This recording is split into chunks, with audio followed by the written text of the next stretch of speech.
A paz do Senhor a todos os irmãos, aqui é o irmão Xavier do Projeto Vida. Estamos lendo a Bíblia, a Palavra de Deus, estamos lendo o segundo livro de Reis, capítulo 24, versículo 6. E Jeoaquim dormiu com seus pais, e Joaquim, seu filho, reinou em seu lugar. Então terminou agora o reinado do Jeoaquim, e agora vem o reinado do Joaquim, filho de Jeoaquim, rei de Judá. E o rei do Egito nunca mais saiu da sua terra, porque o rei da Babilônia tomou tudo quanto era do rei do Egito, desde o rio do Egito até o rio Eufrates. Então o rei da Babilônia agora estava se tornando poderoso da terra. Desde o rio Nilo, do rio do Egito, até o rio Eufrates, tudo se tornou domínio do rei da Babilônia, Nabucodonosor. E esse rei que Deus enviou para destruir totalmente o reino de Judá. Cada vez que havia guerra entre o Egito e a Babilônia, os exércitos cruzavam por Jerusalém e cada um fazia sua destruição. Tinha Joaquim 18 anos de idade quando começou a reinar e reinou 3 meses em Jerusalém. E era o nome de sua mãe, Neusta, filho de Ionatã de Jerusalém. E fez o que era mal aos olhos do Senhor, conforme tudo quanto fizera seu pai. Então, nós sabemos que agora, quando está chegando pertinho do exílio, derrota total do reino de Judá, os reinados se tornaram bem pequenos, 3 meses, 6 meses, e faziam o que era mal ao Senhor. Naquele tempo subiram os servos de Nabucodonosor, rei da Babilônia, a Jerusalém, e a cidade foi cercada. Joaquim. Também veio Nabucodonosor, rei da Babilônia, contra a cidade, quando já os seus servos a estavam cercando. Então saiu Joaquim, rei de Judá, ao rei da Babilônia, ele, sua mãe, os seus servos, seus príncipes, seus eunucos, e o rei da Babilônia o levou preso no ano 8º do seu reinado. E tirou dali todos os tesouros da casa do Senhor e os tesouros da casa do rei, e fendeu todos os utensílios de ouro que fizera Salomão, rei de Israel, no templo do Senhor, como o Senhor tinha dito. E transportou a toda Jerusalém, como também todos os príncipes e todos os homens valorosos, 10.000 presos, e todos os carpinteiros e ferreiros, ninguém ficou senão o povo pobre da terra. Agora é o fim do reino de Judá. Uma derrota total, por causa da idolatria. Mas nesse cativeiro, Nabucodonosor está levando 4 pessoas muito especiais que ele não sabia. Um deles era Daniel, e os 3 irmãos, Ananias, Misael e Azarias, que se tornaram os servos do Senhor na Babilônia, nos 70 anos de cativeiro de Nabucodonosor. E Deus usou grandemente Daniel para falar com Nabucodonosor. E todos os homens valentes até 7.000, e carpinteiros e ferreiros até 1.000, todos eles destros na guerra, a estes o rei da Babilônia levou presos para a Babilônia. E o rei da Babilônia estabeleceu o rei em lugar de Joaquim, o tio deste, Matanias, e lhe mudou o nome para Zedequias. Então, agora o rei é Matanias, filho de Joaquim. Matanias, tio de Joaquim. Agora o Zedequias, que é o Matanias. Tinha Zedequias 21 anos de idade quando começou a reinar e reinou 11 anos em Jerusalém. E era o nome de sua mãe, Amutal, filha de Jeremias de Líbina. E fez o que era mal aos olhos do Senhor, conforme tudo quanto fizera Joaquim. Pois assim sucedeu por causa da ira do Senhor contra Jerusalém e contra Judá, até os rejeitar de diante da sua face. E Zedequias se revoltou contra o rei da Babilônia. E sucedeu que no ano 9 do reinado de Zedequias, no mês 10º, aos 10 do mês, Nabucodonosor, rei da Babilônia, veio contra Jerusalém, e ele e todo o seu exército se acamparam contra ela, e levantaram contra ela tranqueiras em redor. E a cidade foi sitiada até o 10º ano do rei de Zedequias. Aos 9 dias do 4º mês, quando a cidade se via apertada de fome, nem havia pão, para o povo da terra. Então a cidade foi arrombada, e todos os homens de guerra fugiram de noite pelo caminho da porta, que está entre os dois muros, junto ao jardim do rei. Porque os caldeus estavam contra a cidade em redor, e o rei se foi pelo caminho da campina. Zedequias fugiu de Nabucodonosor. Essa aqui foi a última destruição que houve lá. Colocaram fogo no templo, destruíram os muros da cidade, queimaram todas as casas. E o historiador Joséfo conta que eles bebiam a sua própria urina e comiam seus filhos, para não morrer de fome. Essa foi a situação. Porém, o exército dos caldeus perseguiu o rei e o alcançou nas campinas de Jericó, e todo o seu exército se dispersou.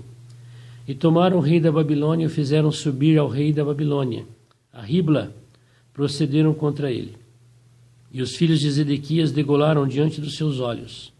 Vazaram os olhos de Zedequias e o ataram com 2 cadeias de bronze e o levaram à Babilônia. E no 5º mês, no 7º dia do mês, este era o 19º de Nabucodonosor, rei da Babilônia, veio Nebuzaradã, capitão da guarda, servo do rei da Babilônia, Jerusalém. E queimou a casa do Senhor e a casa do rei, como todas as casas de Jerusalém, todas as casas dos grandes igualmente queimou, e todo o exército dos caldeus que estavam com o capitão da guarda derribou os muros em redor de Jerusalém. E os mais do povo se deixaram ficar na cidade, e os rebeldes se renderam ao rei da Babilônia, e os mais da multidão, Nebuzaradã, o capitão da guarda, levou presos. Porém, dos mais pobres da terra deixou o capitão da guarda ficar alguns dos vinhateiros e para lavradores. Quebraram mais os caldeus as colunas de cobre que estavam na casa do Senhor, como também as bases e o mar e o cobre que estava na casa do Senhor, e levaram o seu bronze para a Babilônia. Também tomaram as cadeiras e as pás, e os apagadores e os perfumadores e todos os utensílios de cobre com que se ministrava. Também o capitão da guarda tomou os braseiros, as bacias e tudo mais que era de puro ouro e de prata. As 2 colunas e o mar e as bases que Salomão fizera para a casa do Senhor, e o peso de cobre de todos esses utensílios era incalculável. A altura de uma coluna era de 18 côvados, e sobre ela havia um capitel de cobre. E de altura tinha capitel 3 côvados, e rede as romãs em roda do capitel. Tudo era de cobre.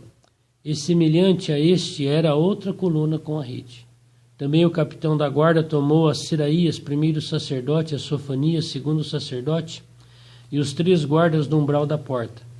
E da cidade tomou a um eunuco que tinha o cargo de gente de guerra, da gente de guerra, e a 5 homens dos que viam a face do rei. E se acharam na cidade, como também ao escrivão-mor do exército, que registrava o povo da terra para a guerra, e 60 homens do povo da terra que se acharam na cidade. E tomando-os Nebuzaradã, capitão da guarda, os trouxe ao rei da Babilônia, Ribla. E o rei de Babilônia os feriu e os matou em Ribla, na terra de Amate. E Judá foi levado preso para fora da sua terra. Porém, quanto ao povo que ficava na terra de Judá, Nabucodonosor, rei da Babilônia, que o deixara ficar, pôs sobre ele por maioral a Gedalias, filho de Aicão, filho de Safã. Acabou o reino do sul. Toda a glória que Deus deu para os judeus, levando para a terra prometida, acabou em nada, por causa da idolatria. Depois o reino que chegaram na terra de Canaã, destruiu todas aquelas nações, se tornaram um império poderoso, pediram rei. Esse aqui é o fim. Não havia rei homem lá em Israel, antes do período de reis. Quem era o rei? Deus, o rei dos reis, Espírito. Mas eles trocaram esse Deus que é Espírito, o rei da glória, por um rei homem, Saul. Aí veio Saul, Davi, Salomão, Roboão. Aí o reino já se dividiu por causa da idolatria. 10 tribos e 2 tribos. As 10 tribos foram totalmente destruídas por Tiglat-Pileser, rei da Assíria, e acabou. Cada rei matava o outro. Poucos foram aqueles que seus filhos reinaram, a não ser Jeú, que por 4 gerações governou sobre o reino de Judá, do reino de Israel, o reino do norte, porque ele exterminou toda a linhagem de Acabe com Jezabel. Mas não tirou os bezerros de ouro de Jeroboão, tinha colocado lá. E esse reino foi destruído. E aí, o reino do sul, Roboão, aí vieram seus filhos, é o reino de Judá. Agora acabou. Tudo destruído. E Deus não poupou os judeus que fizeram aquilo que era mal aos olhos do Senhor. Os judeus que Deus criou para si, esse povo. Abraão, Isaque, Jacó, 12 filhos, 12 tribos do povo de Israel. Foram totalmente destruídos, acabou o reinado. Perderam a pátria, perderam a terra. Os do reino do norte já tinham perdido para o rei da Síria, e agora esses aqui perderam para o rei da Babilônia. Você acha que Deus vai poupar a mim e a você? Deus não poupou Israel, não poupou Jerusalém, não poupou a cidade de Deus. Você acha que Deus vai poupar a cidade que eu moro? Por causa dos pecados que há nela? Não.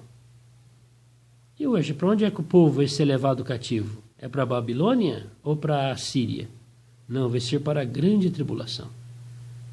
Daniel, que foi levado como escravo aqui, nesse cativeiro para a Babilônia. Leia o livro de Daniel, depois nós vamos ler esse livro também. Veja que ali Deus revelou para aquele homem, servo de Deus, fiel a ele, tudo que iria acontecer politicamente, desde a época dele até o final dos tempos. Tudo se cumpriu segundo a palavra de Deus que Deus falou para ele, depois que ele morreu. Então aquilo que ainda está para cumprir vai ser exatamente como está na palavra do Senhor por meio de Daniel. Ele foi levado cativo junto aqui nesse cativeiro. Mas ele foi fiel ao Senhor durante os 70 anos do exílio. Quando terminou 70 anos, que acabou também o reinado da Babilônia, porque vieram dois outros impérios, o Império Medo e o Império Persa, a Média e a Pérsia, se uniram e destruíram totalmente o reino da Babilônia. Daniel ainda foi colocado como mordomo, como servo, como eunuco, diante do rei Ciro, que era o representante da Média e da Pérsia. E por meio desse rei, eles voltaram para o país de Israel, que é o livro de Esdras e o livro de Neemias. Mas nunca mais eles se tornaram uma nação poderosa. E até hoje não o são. É uma superpotência, mas não domina a terra. Não domina nenhum bloco de países, nada, só o país deles. Mas quando o Senhor voltar agora, que terminar a grande tribulação, esse povo escolhido que está lá em Israel hoje, que voltar em 1948, se tornarão a nação que vai governar todas as nações depois da volta do Senhor. Porque esta é a aliança que Deus fez com Abraão, Isaque e Jacó, e ele vai cumprir. Só que ainda esse povo de Israel que está lá no Oriente Médio hoje será purificado também na grande tribulação. Todos os falsos judeus que não são adoradores do Deus vivo, que não são fiéis, vão morrer na grande tribulação. Mas haverá um remanescente que vai sobreviver à grande tribulação, que não vai se curvar diante do anticristo, que não vai adorá-lo como Deus Criador, mesmo em face da morte. Esse será o remanescente que será o povo judeu que durante o milênio vai ensinar às nações a palavra de Deus e pregar o evangelho para eles. Porque esses crerão no Senhor no último dia, no aperto da guerra de Armagedon, e eles vão clamar ao Senhor e o Senhor virá. O Senhor Jesus virá. Não como lá na manjedoura, mas ele virá. Louvado seja o nome glorioso do Senhor. Amém.